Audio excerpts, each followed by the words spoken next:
Guys, this is Conversations with Kaleche coming to you from the Emerald Suite that is on Batten Lane off Owings Codec. And we are speaking to Pastor Angie and her story around love, purpose, leadership, and just making sure that you make the right decisions. Pastor Angie, we're so happy to have you, man. This conversation is fire! Now let's go to Pastor Angie's story. Angie's story. So, first of all, I don't think, because of not being able to navigate, not knowing how to navigate relationships, which as you're talking, it's my mind is also opening up, because my default setting is if I don't know how to do something, I'm really not going to get into it. So that explains that I had maybe like 2 or 3 boyfriends. I didn't have many. There were not many, and I never found myself like the center of attraction, of attention. Now I'm thinking of the first people I dated. Right. There were like 3 of them, I remember. And then now I met my ex-husband. Okay. And when I met him, I think it's actually a truth that nobody enters a relationship or even a marriage thinking you're going to separate. It's actually not in the top of your mind. You think this is going to work. But when I look back now, hindsight is amazing. When you look back and you do your psychoanalysis and you say, hey, what was I thinking? You can see all the red flags, red blankets, red All everything. of them. All Parachutes, of them, nini, nini. parachutes. They are all there. Like, what is wrong with you? Couldn't you see this? So what happened is, so I was married for 6.5 years. Yeah. But if I look at the 6.5 years, maybe I checked out by 5.5 years. Okay. My mind completely checked out. Like, that's it, done. And that's another thing. I think when you leave a relationship, you leave, okay, for me, Mentally. you start living. Yeah, Like yeah. everything, you They say start that. diffusing, separating. We're living very different lives already. But if I look back, we wanted wanted different things, Okay. and we had not addressed the different things that we wanted. I want to bring you back, Kido, so that we don't bring go me too back. far. So how did you, when you met, how did you perceive what you were looking for? Because a lot of times I think, Isn't that the problem? where, yes, that Who is was where perceiving anything?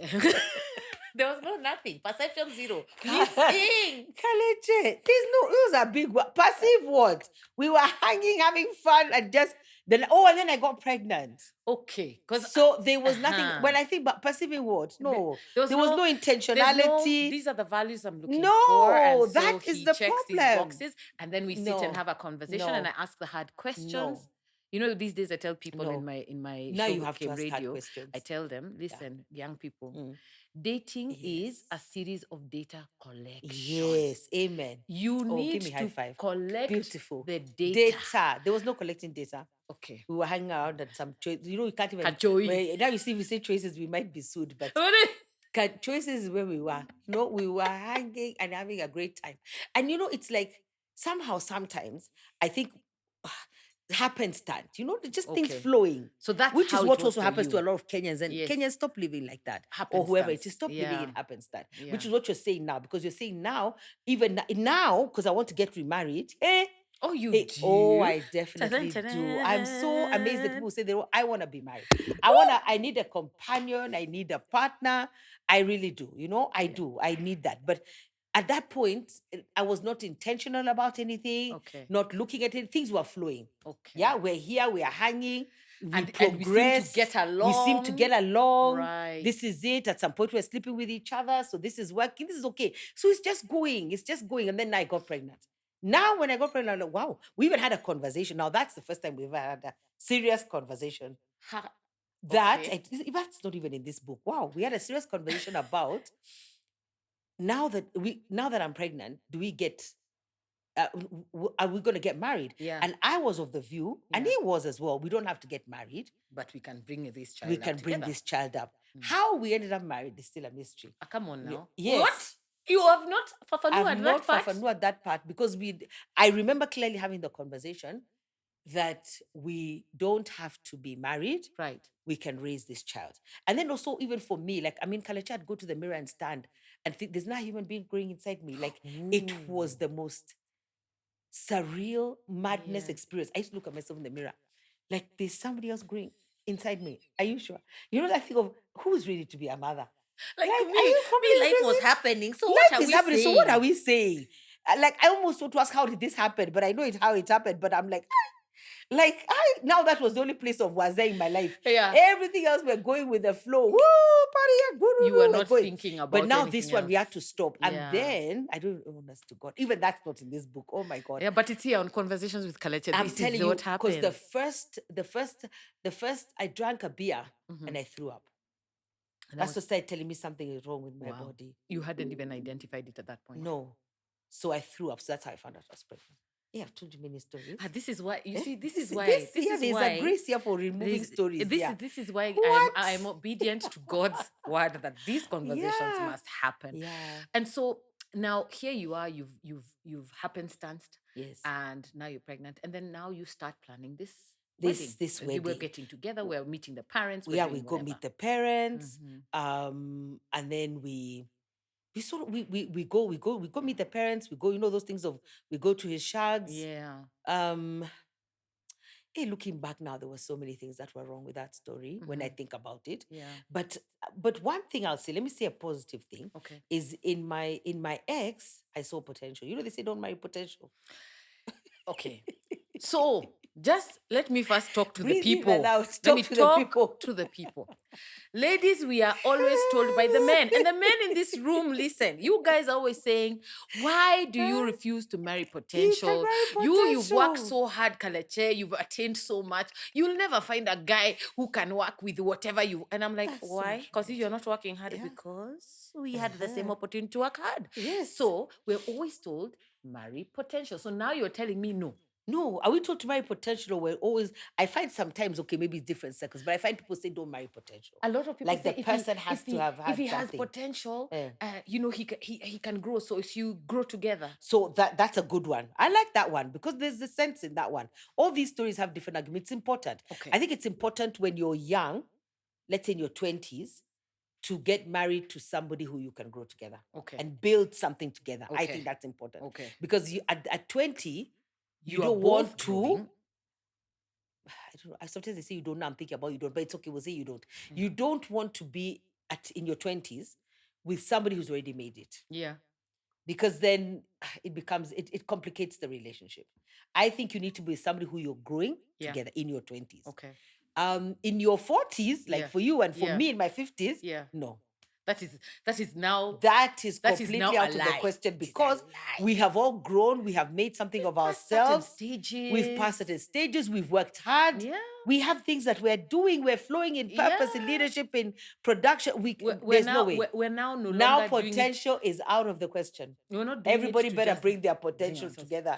We create another potential moving forward. Bring your purpose and I bring mine. And let's see how they can complement each other. Now is not the time where we are going to look for people who are they're getting potential. No, not at our age. So I think it's age appropriate. That's what I would say. I like potential has to be age appropriate. And my ex-husband, he proved me right.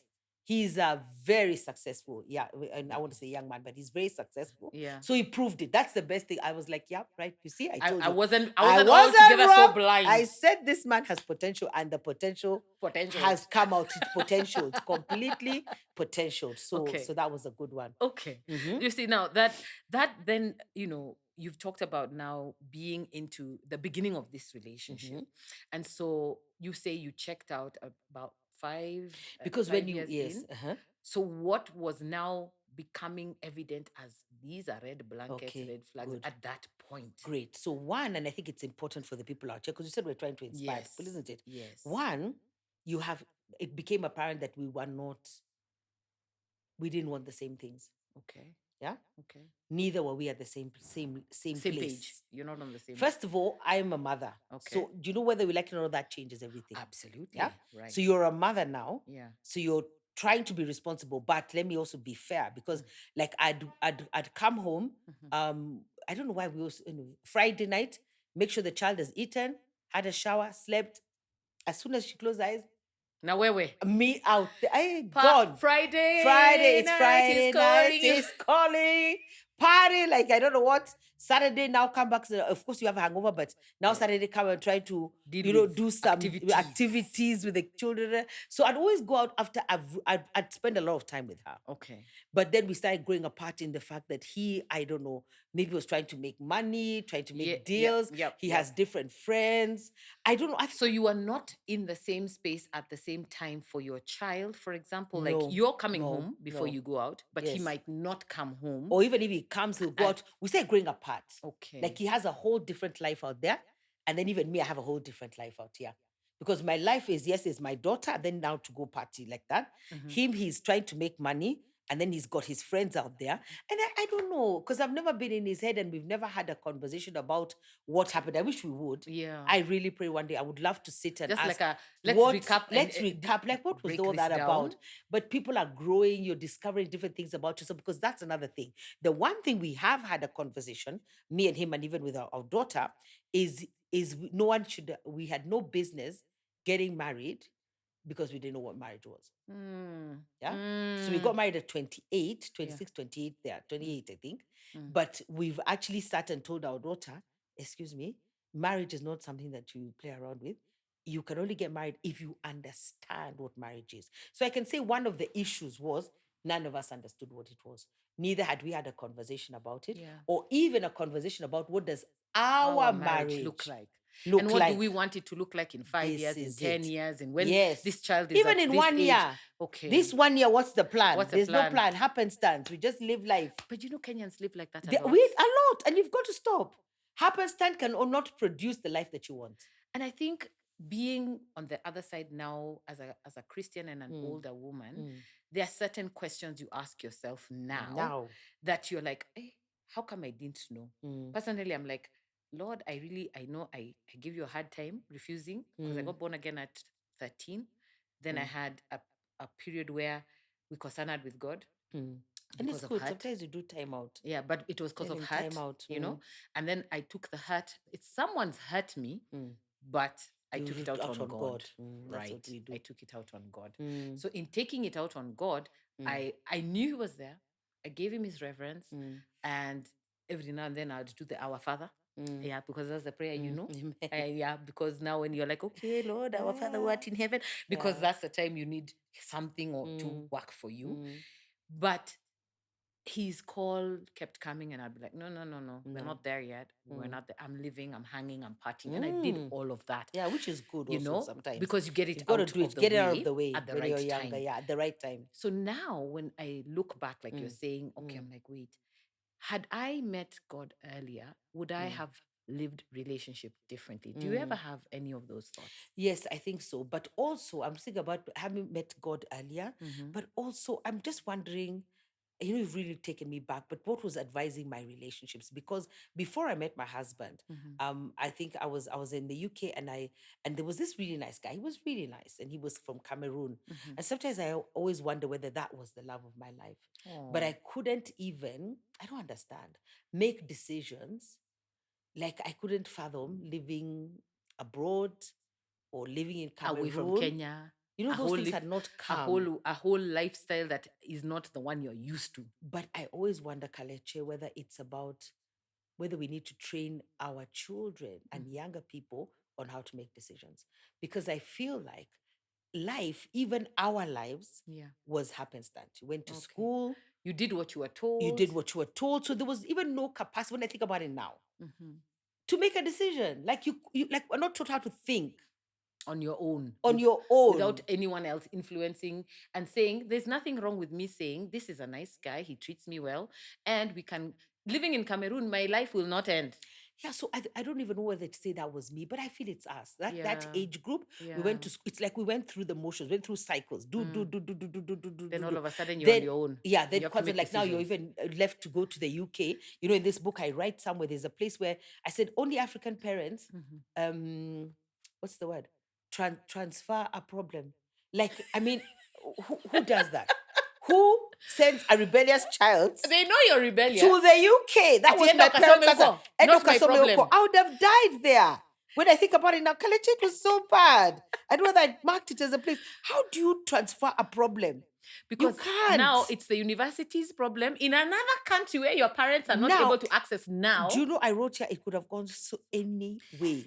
If any way, I because can't find it, but if you it could took have your gone rebelliousness any way. out there, and Imagine. now no one's monitoring Nobody's you. monitoring you. Nobody's telling you no. Where?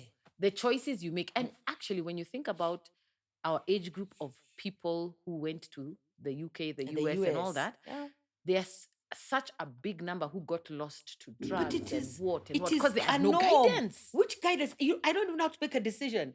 I don't even know how to think for myself. Everybody's been thinking for me.